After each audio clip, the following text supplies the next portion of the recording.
है कि नेतृत्व विहीन है पूरा बदायूं। भारतीय जनता पार्टी टिकट दे ना दे पर जनता आपके साथ है। सही मायने में कोई महिलाओं का सम्मान कर सकता है तो प्रियंका दीदी। इस बार उनकी भाजपा और समाजवादी दोनों की हालत पतली हो गई है। भाजपा को शायद मुझे लगता है घमंड है, ये सिर्फ सर्वे के नाम पर सिर्फ लोगों को ठगते हैं। बदायूं में हम मौजूद हैं। बदायूं के तमाम जिलों और तमाम विधानसभा क्षेत्रों में हम घूमकर गांव में जानकारी ली कि कई तरह की समस्याएं लोगों के सामने हैं, लेकिन भाजपा और समाजवादी की लड़ाई के अलावा कांग्रेस भी इस बार चुनावी मैदान में काफ़ी सक्रिय है, क्योंकि प्रियंका गांधी जो कि कांग्रेस का नेतृत्व कर रही है उत्तर प्रदेश में, उन्होंने 40% महिलाओं को टिकट दिया है।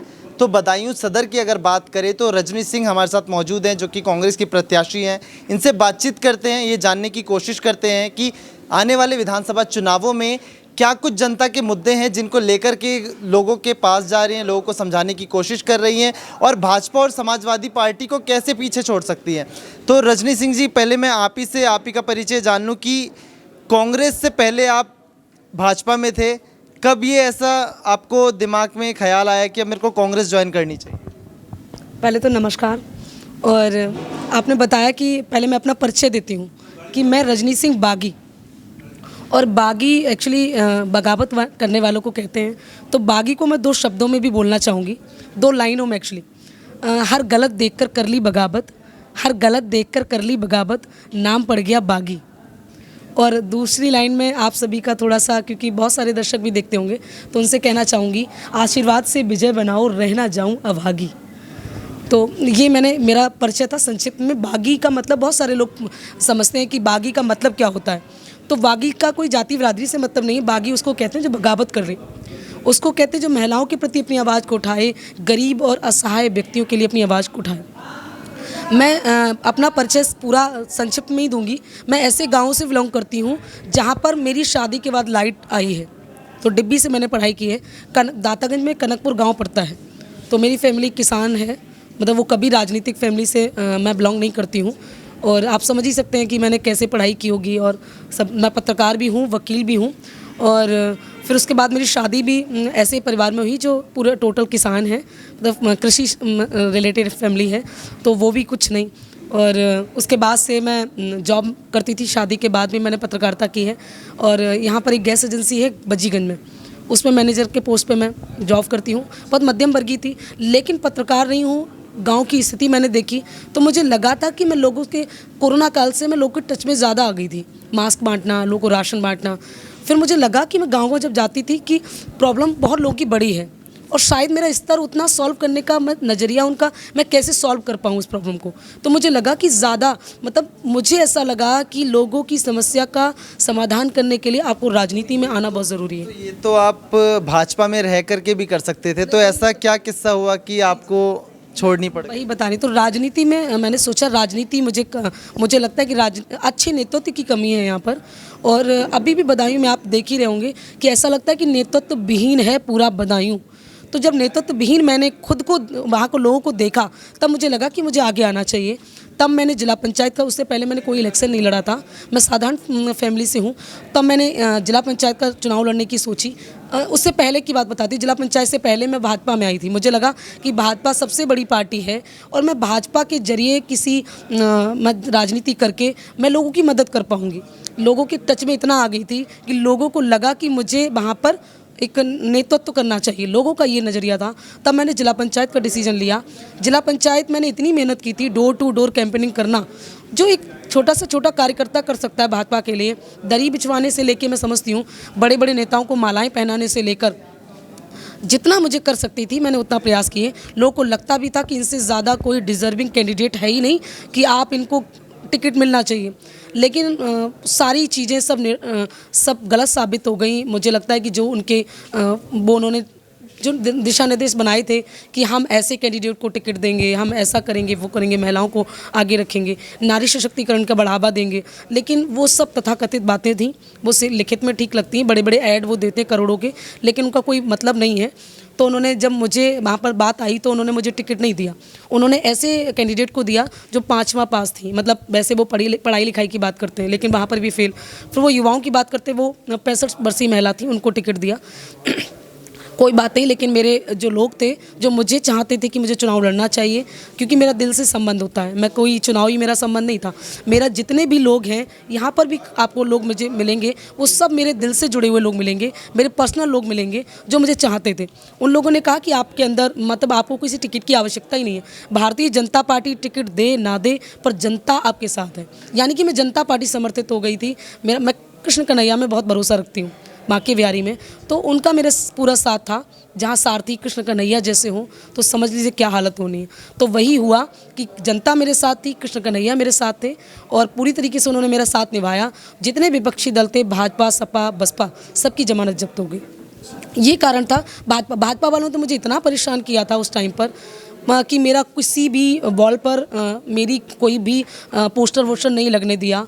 और जब वो बैलेट पेपर होता है ना, वो देते हैं लोगों को, तो उसमें छड़ी का निशानी गायब करवा दिया उन्होंने, घड़ी बनवा दिया था किसी ने गायब भी उन्होंने, क्योंकि गांव के जो लोग होते हैं नॉर्मल होते हैं, वो कहते हैं कि अरे इसमें तो छड़ी है ही नहीं, यानी कि वो बैठ गई होंगी, निर्दलीय हैं, बैठा दिया उनको, तो उनको भ्रमित किया गया। मैं यही पूरे 40-50 गाँव में एंड में यही अपना सफाई देते देते थक गई कि मैं बैठी नहीं हूँ, चुनाव लड़ रही हूँ, आप चिंता ना करें। बोले आपका पोस्टर नहीं लगा है, आपका चिन्ह नहीं है। मैंने कहा मेरे वाले बैलेट पेपर में है ना, यही आपको मिलेगा। तो समझ लीजिए इसका और भी अच्छा परिणाम होता। उनकी जमानत तब भी जब्त हुई, इतनी उन्होंने चालबाजी खेली तब भी। तो ये मेरा कारण रहा। उसके बाद भी मैं फिर नॉर्मल थी, लेकिन अभी अब फिर से एक अलग मौका मिला, प्रियंका गांधी ने मौका दिया तो आपने वो पकड़ लिया। जी। अब प्रियंका दीदी की मैं तारीफ़ करूंगी कि प्रियंका दीदी ने जो मुहिम छेड़ी कि लड़की हूँ लड़ सकती हूँ, उससे मुझे बड़ा अच्छा लगा। बहुत सुंदर मुझे लगा कि जिस चीज़ को ये बैकफुट पे लाने की कोशिश कर रहे हैं, सिर्फ दिखावा कर रहे हैं, सही मायने में ये है, सही मायने में कोई महिलाओं का सम्मान कर सकता है तो प्रियंका दीदी। तो मैं उस मुहिम के साथ जुड़ी और आज उन्होंने इतना सम्मान दिया। जो लोग मुझे जिला पंचायत के लायक भी नहीं समझते थे, उन्होंने सदर बदायूं की मेन सीट, जिसको चिड़िया की आंख भी कह सकते हैं कि मेन, उस पर मुझे उतारा है। और आज की टाइम में मैं बताऊंगी तो मैं कितना मुझे अच्छा समर्थन मिल रहा है। तो आप जाइएगा कभी मेरे साथ, कभी चलिएगा, मौका मिले तो किसी गांव में, किसी भी गांव में, जिस गांव में आप चाहें। मैं ये नहीं कहूँगी मेरा पसंदीदा, हो सकता है पसंदीदा गाँव में मैं लेके चली जाऊँ, तो ऐसा कभी नहीं होगा। तो आप देखिएगा। अगर जैसा कि आपने अपनी बातों में कहा कि भाजपा का नेतृत्व पूरा काम करता है चुनावों के दौरान, लगता है कि कांग्रेस का जो नेतृत्व कर रही हैं प्रियंका गांधी, वो टक्कर दे रही हैं भाजपा को और समाजवादी पार्टी को? देखिए, पूरे उत्तर प्रदेश में टक्कर दे रही हैं। इस बार उनकी भाजपा और समाजवादी दोनों की हालत पतली हो गई है, क्योंकि इस बार बहुत अच्छा समर्थन मिल रहा है। जो उन्होंने नारियों को लेकर जो मुद्दा उठाया है, उनकी जो प्रतिज्ञाएं हैं, एक एक प्रतिज्ञा प्रत्येक महिला को टच करती है, एक एक प्रतिज्ञा प्रत्येक किसानों को टच करती हुई है। ये सिर्फ लॉलीपॉप देने का काम करते हैं। अगर वाकई कोई फ़ायदा देता है तो कांग्रेस से सीखे, मैं तो कहूँगी। तो कांग्रेस वाकई प्रतिज्ञाएं देखी कैसी कैसी दी हैं, वो वाकई मैं सैल्यूट करती हूँ प्रियंका दीदी की सोच को कि उन्होंने इतनी अच्छी सोचा और वो आगे आ रही हैं। दूसरी बात, बदायूं की मैं बात करना चाहूँगी, क्योंकि मैं उत्तर प्रदेश पे जाती नहीं हूँ। वो प्रियंका दीदी बहुत अच्छा कर रही हैं, मैं तो उनके बराबर सोच भी नहीं सकती। तो बदायूं की बात करूँ, आप बदायूं पर देखिए, अभी मैं आपको सच बताऊँ तो भाजपा में जो टिकट हुआ है, कभी भाजपा को शायद मुझे लगता है घमंड है कि हम लकड़ी को भी खड़ा कर देंगे तो वो जीत जाएगी, पर वो घमंड अब जनता तोड़ने वाली है। जनता जो चाहती थी, जिस कैंडिडेट को चाहती थी, वो कैंडिडेट नहीं उतारा। चीख चीख कर कहा गया। ये सिर्फ सर्वे के नाम पर सिर्फ लोगों को ठगते हैं कि हम सर्वे करा रहे हैं, कौन सा कैंडिडेट भारी पड़ेगा, हम उसको टिकट देंगे। बिल्कुल गलत। मेरे टाइम पर भी गलत हुआ और इस टाइम पर भी गलत। जिसको इन्होंने उतारा है वो ठीक 12 बजे से पहले ही हारने वाले हैं। हो सकता है उनकी जमानत भी जब्त हो जाए। दूसरी बार, उनके लोग उन्हें सपोर्ट नहीं कर रहे हैं, खुद उनके लोग, भाजपा के लोग मुझे चुनाव लड़ा रहे हैं। मैं नाम नहीं खोलना चाहूँगी। दूसरी बात, सपा की बात करती हूँ। सपा ने जो कैंडिडेट उतारा है, वो कैंडिडेट चुनाव, मैं कहूँगी सपा ने कैंडिडेट उतारा ही नहीं है। इससे बड़ी बात नहीं कह सकती। सपा का इस सीट पर कोई कैंडिडेट नहीं है। आपके मुताबिक नहीं है, लेकिन समाजवादी पार्टी की तरफ से है। मैं महिलाओं पे बात करने से पहले आपसे गुंडागर्दी पर बात करूँगा, क्योंकि बीजेपी वही पार्टी है जो यूपी सरकार में है और वो ढिंडोरा पीट रही है कि गुंडागर्दी को कम किया गया है। आप जब थे भाजपा में तो ये सच लगता था या झूठ लगता था? आप पहले सरकारी आंकड़े अगर देखेंगे उठाकर तो सच में सच सामने आ जाएगा। मुझे नहीं लगता, मैं अगर बोलूँगी तो आपको लगेगा ये विपक्ष की हैं इसलिए बोल रही हैं शायद। सरकारी आंकड़े उनके कहते हैं कि महिलाओं के प्रति अपराध बढ़े हैं। तो आप समझ लीजिए महिलाओं की कहाँ इज्जत हुई, कहाँ महिलाओं को आगे रखा गया। अभी बताती हूँ, चलिए अभी वो भी छोड़ दीजिए, मतलब बदायूं में ही इतने ज़्यादा रेप हुए हैं। मैं उनका नाम अगर नहीं लेना चाहूँगी, इन्होंने कहीं किसी को सम्मान नहीं दिया। प्रियंका दीदी ने तब भी एक रेप पीड़ित की माँ को टिकट दिया है, ये सम्मान का काम किया है। दूसरी बात, ये महिलाओं के नाम पर जो बताते हैं, बड़े बड़े ऐड देते, करोड़ों का रुपए खर्च कर देते हैं, बिल्कुल किताबी बातें हैं, तथा ज़मीनी स्तर पर बिल्कुल नहीं है। एक भी टिकट महिला को नहीं दिया पूरे बरेली मंडल में इन्होंने। इससे बड़ी बात नहीं कह सकती। अगर सम्मान देना था ना तो विधानसभा में सम्मान दो। कितना सम्मान देते हो, दो देते तब बताती क्या इनके पास महिलाएं नहीं हैं। लेकिन कांग्रेस ने सम्मान दिया, 40% महिलाओं को टिकट भी दिया। अगर मैं आपसे महिलाओं पर पहला सवाल पूछूं, जब हम गांव देहात में जाते हैं तो आप महिलाओं के मन से जो एक डर होता है कि बाहर नहीं निकल सकती महिलाएं, वो आज भी उत्तर प्रदेश में वो डर का माहौल है कहीं ना कहीं। भले ही सरकार कितना ही ढिंडोरा पीट ले कि महिलाएं सुरक्षित है, गुंडागर्दी कम हुई, तो आप उन महिलाओं को कैसे समझाने की कोशिश करते हैं? महिलाओं को मैं कहती हूँ, पहले तो दीदी ने इतना अच्छा नारा दिया है, लड़की हूँ लड़ सकती हूँ के तहत, तो इससे मतलब एक लड़की हूँ लड़ सकती हूँ नारा बोलते ही पावर आ जाती है अंदर से कि कुछ है जादू उसमें।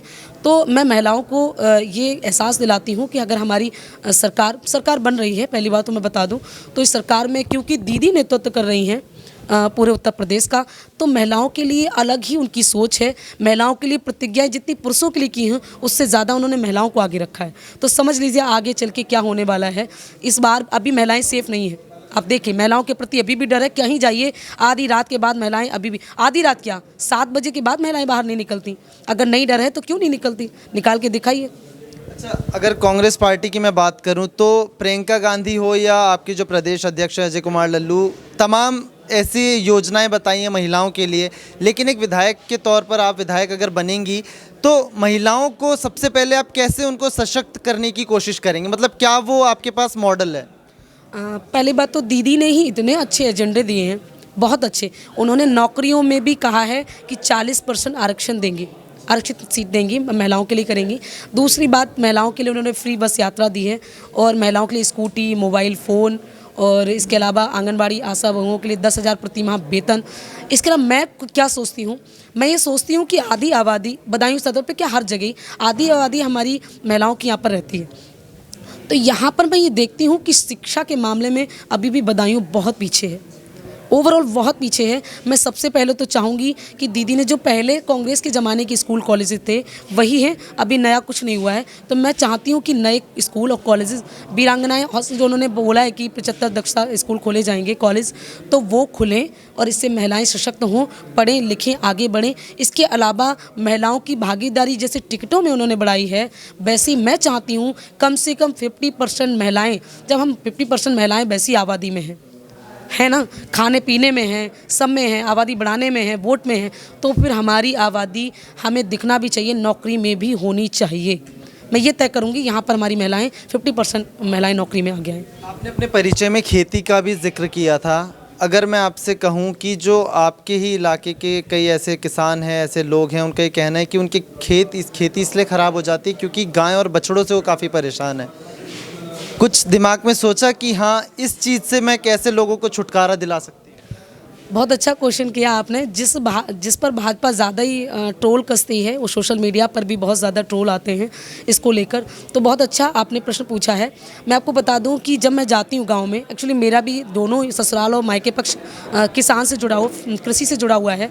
तो मैं आपको बताना चाहती हूँ कि जब गाँव में जाती हूँ, गाँव में आज भी कुछ किसान अगर आँखों में आंसू लेकर आए, समझते हैं किसान वैसे तो इतना मजबूत होते हैं, वो अपना दर्द जल्दी बाहर नहीं लेकर आते, जब उनकी आंखों से आंसू झलक जाए तो समझ लो कितने पीड़ा में होंगे। नेताओं को कहना आम बात है, आप किसी भी तथाकथित जो ये चश्मा भक्त जो है ना, वो चश्मा पहने हुए भक्त मैं कहूँगी, वो तो कहते हैं अरे ये कुछ नहीं, आम है, गाय तो फिरती रहती है, इसमें सरकार क्या करे। फिर सरकार करेगी क्या भैया? सरकार के खाना खाने के लिए है या सिर्फ अपनी कोठियाँ बनाने के लिए है?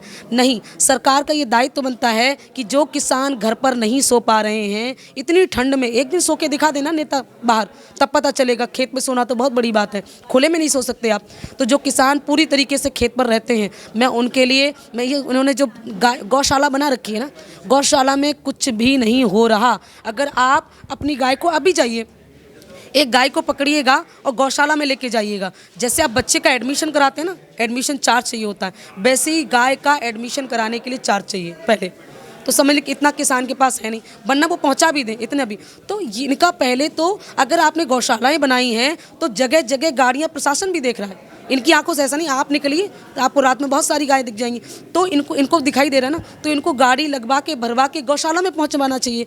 गौशाला में पैसा भी आ रहा है, तो ये दिखाई देता है कुछ नहीं है, सारे पैसे का खेल है, सब बट रहे हैं। नेताओं में भी आधे पैसे जा रहे हैं, आधी गायें मारा मारी घूम रही हैं, सड़ रही हैं, तार से कट रही हैं, कोई करंट लग के मर रहा है। गौ माता सिर्फ दिखाने की है। सच में इन लोग के नाम पर, धर्म के नाम पर ये सिर्फ राजनीति करना जानते हैं। अगर सच में इनके लिए गौ माता होती तो वो ऐसे नहीं सड़ती, ऐसे करंट लग के नहीं मरती, ऐसे हमारे किसान उनसे परेशान नहीं होते। गाय के लिए किसानों द्वारा गाली दी जा रही है, ये किसान नहीं दे रहे, ये लोग दे रहे हैं। रजनी जी, आखिरी सवाल आपसे, अगर आप एमएलए बनती हैं, विधायक बनती हैं, सबसे पहला काम आपका क्या होगा अपने विधानसभा क्षेत्र में?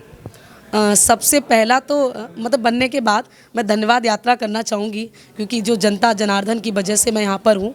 और उसके बाद मैंने बताया मेरा एजेंडा महिलाओं को पूरी तरीके से फोकस करूँगी, महिलाओं की शिक्षा, महिलाओं के लिए जितना मैं कर सकती हूँ। दूसरी मैं एक और करूँगी, यहाँ पर इतनी गंदगी है, आप बदायूं निकल जाओ, मतलब बदायूं जिला लगता ही नहीं कि मैं बदायूं, ऐसा लगता है बदायूं नेतृत्व विहीन है, बिल्कुल नहीं लगेगा। आप बदायूं में चले जाइए, जिस गड्ढा मुक्त की बात करते हैं, आप बाहर मत जाइए, किसी गांव को मत देखिए, सिर्फ बदायूं में चले जाओ। अगर गड्ढा मुक्त हुआ हो तो आप जितनी शर्त लगा सकते हो मैं लगाने को तैयार हूँ, यहाँ पर बैठी हूँ।